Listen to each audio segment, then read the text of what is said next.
Yes, sir. Yes, sir. What it do, gang? We live, we back. Y'all already know it's me, Chandler Blakely, aka Goose. This is the Golden Goose DFS show where we specialize in single entry 3 max and 20 max. So this the spot you want to be if those your contest.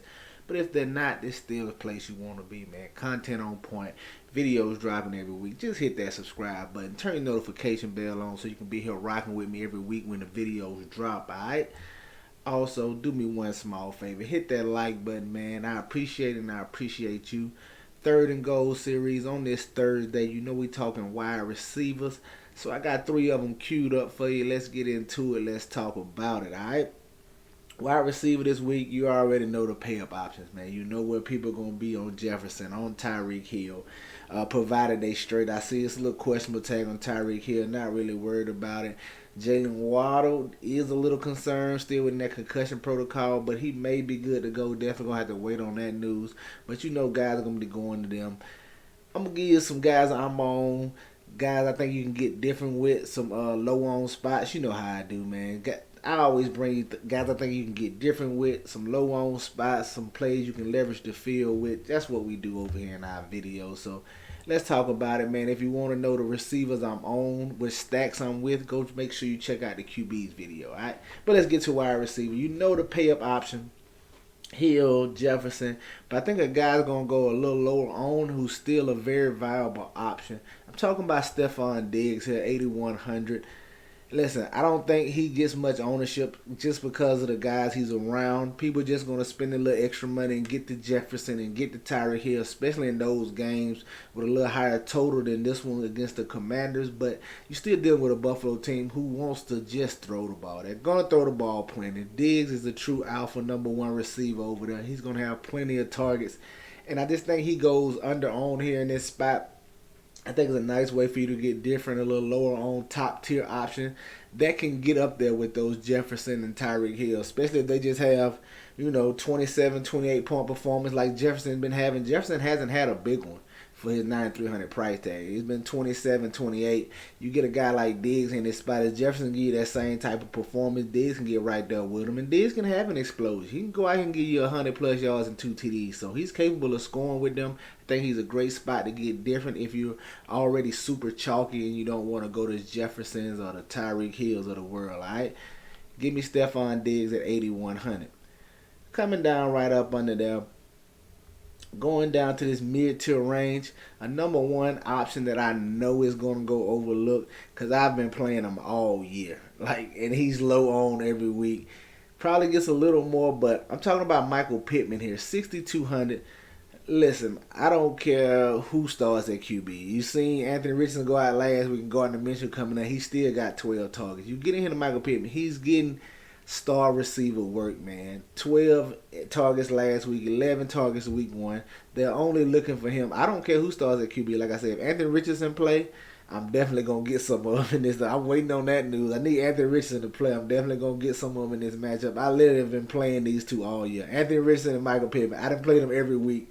Thought we finally cracked the code last week, but Anthony Richardson got hurt. If he plays, man, I'm good with Anthony Richardson. I will have some stacks. The coaches say they're not going to be less aggressive because of his concussion, so I'm really hoping he plays so I can pair him with Michael Pittman here. But even if he's out, I don't mind getting Gardner Minshew. Gardner Minshew's a capable QB, man. He's going to get him the ball. They're going to look to get him the ball. Don't forget the year he had when he came into the league. He's a very capable receiver. I think he can score up there with these guys in a spot against a Baltimore Ravens team where they're heavy underdogs. But this Baltimore secondary is banged up a little bit, so they should be playing from behind. They should have to throw. I'm okay with Michael Pittman Jr. here. I would like him just a little bit less if Anthony Richardson plays because they get in the red zone. They ain't necessarily got to throw it to him. Richardson always a threat to run it in. But I'm going to like him regardless because Richardson just keys in on him and forces on the ball. If Gardner Minshew is in, less chance of running, so he's going to have to throw it more, man. Give me some Michael Pittman Jr. right here, 6,200. Definitely a wide receiver I think is going to go low on and is a good value. I like this price on him at 6,200, all right? And then rounding out, now y'all know I'm a little higher on the Chargers run game this week.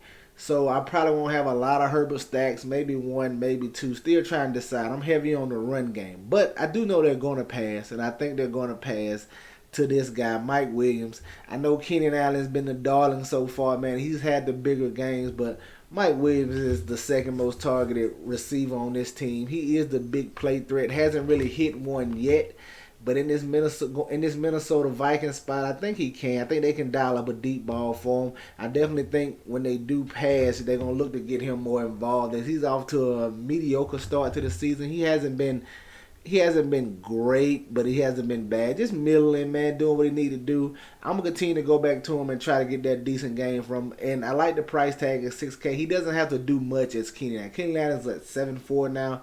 He pretty much has to get you a touchdown or all the volume. All right. Don't think he gets all the volume. Keenan Allen gets a lot of it. I think Mike Williams get the rest, man. Give me Mike Williams at 6K. At 6K, I'm sorry, and the highest total game on the slate. I told you, man, in my stacks video, you going on my running backs video as well. I just don't see no way around this game. Like, fading this game that's gonna be tougher than a $2 steak. I'm telling you, fading this one. I don't know how you do it. I'm just gonna try to get pieces of it, like I said, and get different to try to get leverage on the field that way. But there you have it, man. My receivers this week: Mike Williams, Michael Pittman Jr., and Stephon Diggs. Listen, to get complete access to my entire player pool, my live stream before lock, one-on-one consultation, help you with your lineups, that sort of thing, man. The Patreon link is down below. That's going to do it for us here today, man. Y'all know the motto. Chances make champions. Y'all green up. I'm going to catch y'all next time, all right? Let's get it.